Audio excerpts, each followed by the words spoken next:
కాబట్టి ఇక్కడ మనం చూసినట్లయితే ప్రభు యొక్క రాకడ గడువు కాలములో ఉంటున్నాం.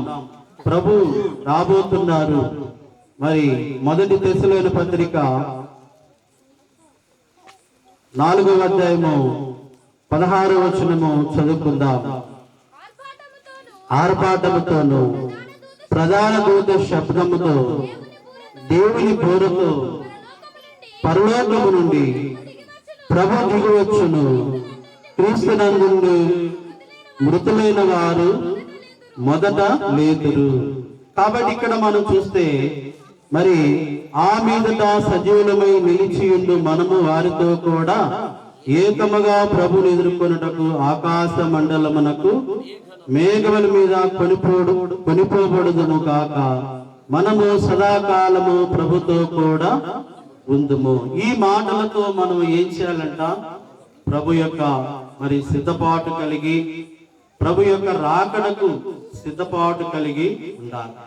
అలాగే బైబిల్ మనం బాగా నేర్చుకోవాలి. అలాగే ప్రార్థన బాగా చేసుకోవాలి. మరి దేవదాసయ్య గారు అన్నారు, ఆయన చేయవలసిన ప్రార్థనలు చేసి ముగించారు అని చెప్పారు.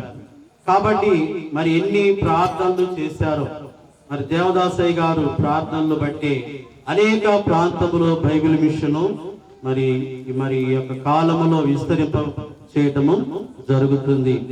అలాగే మరి మనము ప్రతిరోజు ఏం చేయాలంట? సన్నిధి అనుభవము కలిగి ఉండాలి. కాబట్టి మనం ప్రతిరోజు మనం సన్నిధి చేసుకుంటే ప్రభు యొక్క రాకడ విషయాలు ఎన్నో మనకి తెలియపరుస్తారు. ప్రతిదినము రాకడ ప్రార్థన, రాకడ వాక్యము, రాకడ తలంపు, రాకడ ధ్యానము మనము కలిగి ఉండాలి. సన్నిధి మనం చేసుకున్నప్పుడు మనం ప్రతిరోజు సన్నిధి అనుభవంలో ఉంటే ఇంకా అనేకమైన విషయాలు దేవుడు మనకి తెలియపరుస్తాడు. అందుకనే రయ్య గారు చెప్పారు, అదురులో ఏముండదంట? అదురులో కుదరదంట. కాబట్టి మనము ప్రభు యొక్క రాకడప్పుడు ఏదో సన్నిధి చేసుకుందాంలే అన్నట్టు కాకుండా మనము ఏం చేయాలి? ప్రతిరోజు ఒక గంట, మరి ఒక గంట సన్నిధి, కనిపెట్టు గంట అని చెప్పి అయ్యగారు పుస్తకములో ఉన్నది. ఆ కనిపెట్టు గంట మనము ప్రతిరోజు మనము కనిపెట్టుకుంటే ఇంకా అనేకమైన విషయాలు దేవుడు పరిశుద్ధాత్మ తండ్రి మనకి విషయాలు తెలియపరుస్తారు.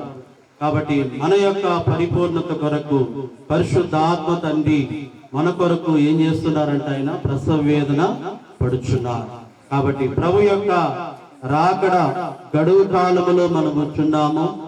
కాబట్టి రాకడ విషయాలు మరి ఇక్కడ ఇప్పుడు ఈ కాలములో అనేకమైన విషయాలు జరుగుతున్నాయి. కాబట్టి ప్రభు యొక్క రాకడ సిద్ధపాటు కలిగి ప్రభు యొక్క రాకడలో ఎత్తబడగలిగిన ధన్యత ప్రభు మెండుగా అనుగ్రహించి మనలను దీవించును గాక.